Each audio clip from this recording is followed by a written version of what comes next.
नमस्कार। वक्त हो चला है रोहतक की दिन भर की खास बड़ी खबरों का और मैं आपके साथ रिया त्रिपाठी। देखिए मेरे साथ क्या है रोहतक में खास हेडलाइन के साथ।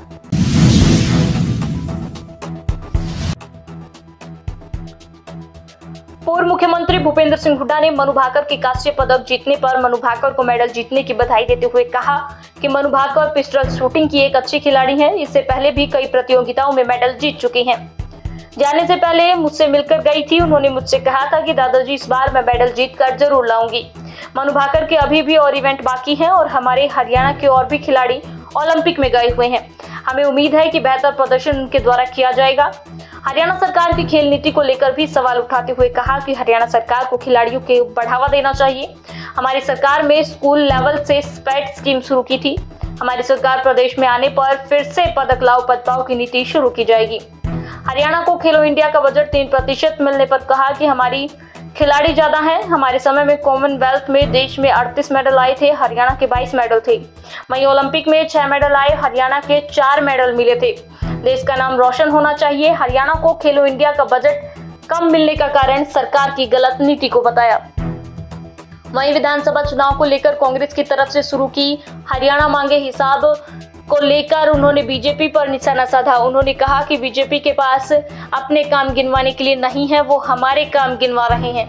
वहां एक डीपीआरओ को सस्पेंड कर दिया। इन्हें तो हरियाणा में हर जगह अधिकारी सस्पेंड करने हैं। रोहतक लोकसभा सांसद दीपेंद्र सिंह हुड्डा ने बीजेपी सरकार को लेकर जमकर निशाना साधा। आपको बता दें, दीपेंद्र हुड्डा रोहतक में पार्टी में ज्वाइनिंग कार्यक्रम में शिरकत करने पहुंचे थे। ज्वाइनिंग का कार्यक्रम पूर्व गृह मंत्री सुभाष बत्रा ने रखा था।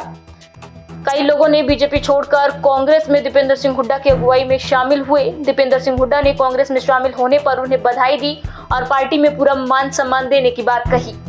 साथ में बीजेपी सरकार को घेरते हुए दीपेंद्र हुड्डा ने कहा कि हम बीजेपी सरकार से 10 साल के कामों का हिसाब मांग रहे हैं। वहीं उनके नेता बोल रहे हैं कि कांग्रेस भी हिसाब दे।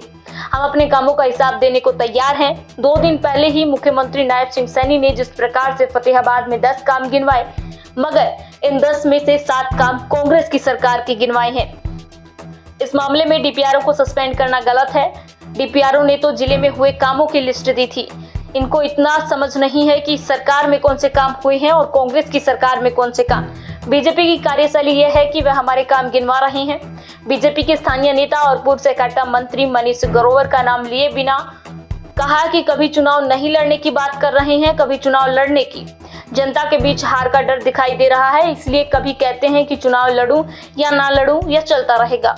नीति आयोग की बैठक में पश्चिम बंगाल की मुख्यमंत्री ममता बनर्जी को नहीं बोलने देने पर कहा कि वे देश के एक बड़े प्रदेश पश्चिम बंगाल की मुख्यमंत्री हैं, उन्हें बोलने का समय देना चाहिए था। मुख्यमंत्री अपनी बात रखने के लिए जाते हैं, ना कि सिर्फ केंद्र की बात सुने। अमित शाह द्वारा इंडिया गठबंधन के नेता शरद पवार को देश का सबसे भ्रष्ट नेता बताए जाने पर भी बोले।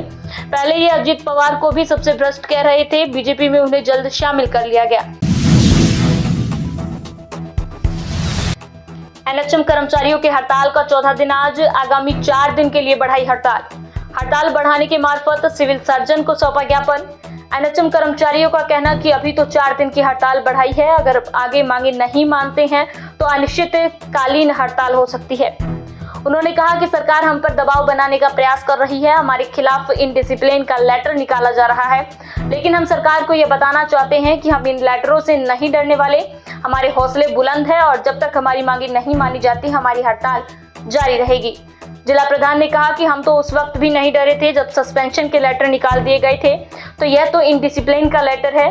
इससे साफ तौर पर यह प्रतीत होता है कि सरकार दबाव बनाने की कोशिश कर रही है, लेकिन हम पीछे नहीं हटेंगे। नगरपालिका कर्मचारी संघ हरियाणा द्वारा आयोजित की गई सभा। रोहतक के सभी पदाधिकारी गण, सफाई दरोगा, सफाई सुपरवाइजर, अग्निशमन कर्मचारी तथा सफाई कर्मचारी सभा में हुए शामिल। सभा की अध्यक्षता जिला प्रधान संजय बिडलान ने की।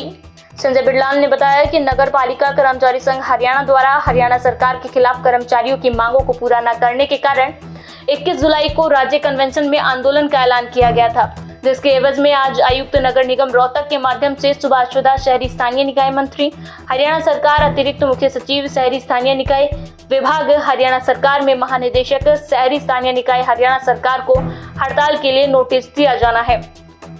इसमें उपस्थित सभी कर्मचारियों द्वारा नगर निगम रोहतक परिषद में जोरदार प्रदर्शन किया गया तथा हरियाणा सरकार के खिलाफ नारेबाजी की गई। कर्मचारी नेताओं ने कहा कि अगर सरकार द्वारा कर्मचारियों की मांगों को जल्द से जल्द पूरा नहीं किया गया तो आंदोलन को और तेज किया जाएगा। उन्होंने बताया कि सरकार मांगे नहीं मानती है तो 12 और 13 अगस्त को कर्मचारियों की गेट मीटिंग बुलाकर हरियाणा सरकार के खिलाफ प्रदर्शन करेंगे तथा 20 अगस्त को शाम को निगम के सभी कर्मचारी पूरे शहर में मशाल लेकर प्रदर्शन करेंगे और वहीं 21 और 22 अगस्त को 2 दिन की काम छोड़ो हड़ताल की जाएगी।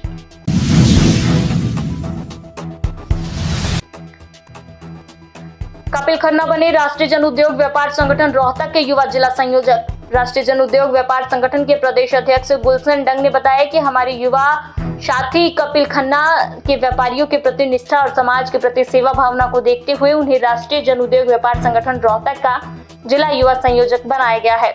युवा संयोजक की नियुक्ति पत्र रोहतक लोकसभा सांसद दीपेंद्र सिंह हुड्डा द्वारा व पूर्व गृह मंत्री सुभाष बत्रा, रोहतक के विधायक बीबी बत्रा एवं प्रदेश अध्यक्ष गुलशन डंग ने सौंपते हुए कहा कि हम ये आशा करते हैं कि व्यापारियों के हितों व उनकी रक्षा के लिए इस पद पर रहते हुए अपना पूरा सहयोग और योगदान देंगे।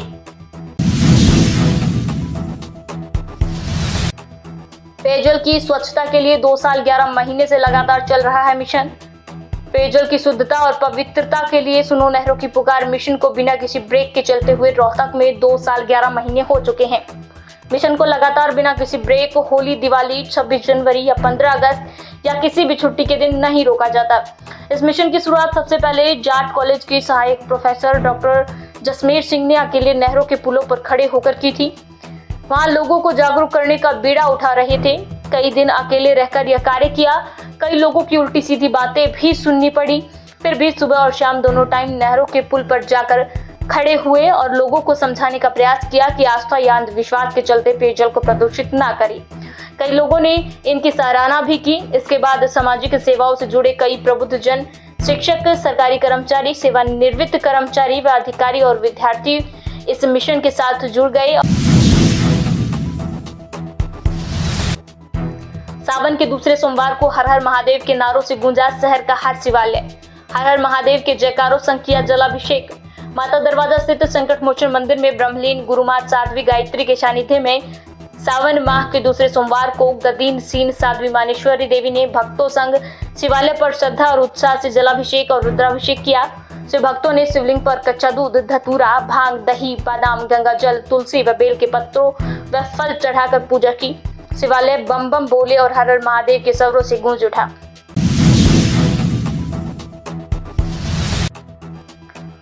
शिवम एनक्लेव पार्क की सफाई व्यवस्था चरमराई। 1.5-2 महीने से नहीं आ रहा है कोई सफाई कर्मचारी। लगभग 2 महीने से माली के न आने की वजह से घास बड़ी हो गई है, जिससे उनमें से जीव जंतु निकलने का खतरा बना हुआ है। दर्शकों ने चरमराई सफाई व्यवस्था को देखते हुए कुछ तस्वीरें पार्क की चैनल पर साझा की है। उन्होंने बताया कि पार्क में सफाई करने कोई नहीं आ रहा है। शिवम एनक्लेव के प्रधान एडवोकेट विनोद पाहवा ने कहा कि पिछले 2 महीने से कोई कर्मचारी कूड़ा उठाने नहीं आया, जिस कारण जगह जगह गंदगी के ढेर लगे हुए हैं और बीमारी फैलने का भी खतरा बना रहता है। कॉलोनी वासियों का निगम व सरकार से अनुरोध है कि पार्क की सुचारू रूप से देखभाल करे व सभी अव्यवस्थाओं को दूर किया जाए। ब्राह्मण डिग्री कॉलेज में एक पेड़ मां के नाम अभियान के तहत लगाए पौधे। एनएसएस द्वारा आयोजित किया गया कार्यक्रम। प्रधानमंत्री नरेंद्र मोदी की पहल पर एक पेड़ मां के नाम अभियान के तहत आज गौर ब्राह्मण डिग्री कॉलेज रोहतक में राष्ट्रीय सेवा योजना द्वारा पौधारोपण कार्यक्रम आयोजित किया गया। कॉलेज प्राचार्य डॉक्टर जयपाल शर्मा ने त्रिवेणी लगाकर कार्यक्रम का शुभारंभ किया। उन्होंने इस मौके पर कहा कि हम सबको अपनी माता की स्मृति और सम्मान में पौधे लगाने चाहिए। अगर हम पौधे लगाएंगे तो हम हमेशा उन्हें याद रखेंगे। इसके साथ ही धरती माँ के लिए भी एक अनुपम सेवा होगी। एनएसएस अधिकारी डॉक्टर सुरेंद्र शर्मा एवं डॉक्टर सीमा अत्री ने बताया कि आज के कार्यक्रम में 2 त्रिवेणी, अर्जुन और आंवले के पौधे रोपित किए गए। इस मौके पर doctor Dharamvir Bhardwaj, doctor Pinki Chauhan, doctor Manju Sharma, doctor Kapil Kaushik, Indrajit और राजेंद्र मौजूद रहे।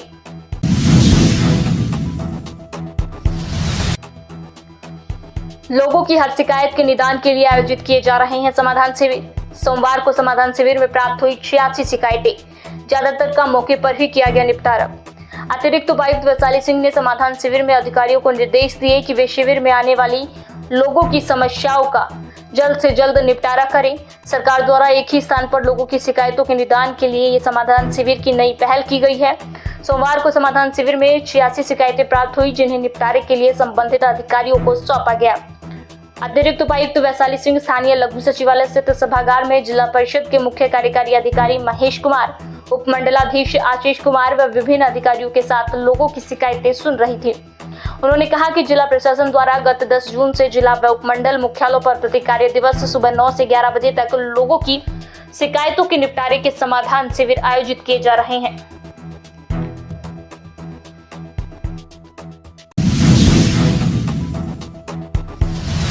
तो ये थी रोहतक की आज की दिन भर की खास बड़ी खबरें। कल फिर मुलाकात होगी बड़ी खबरों के साथ। तब तक के लिए मुझे दीजिए इजाजत। नमस्कार।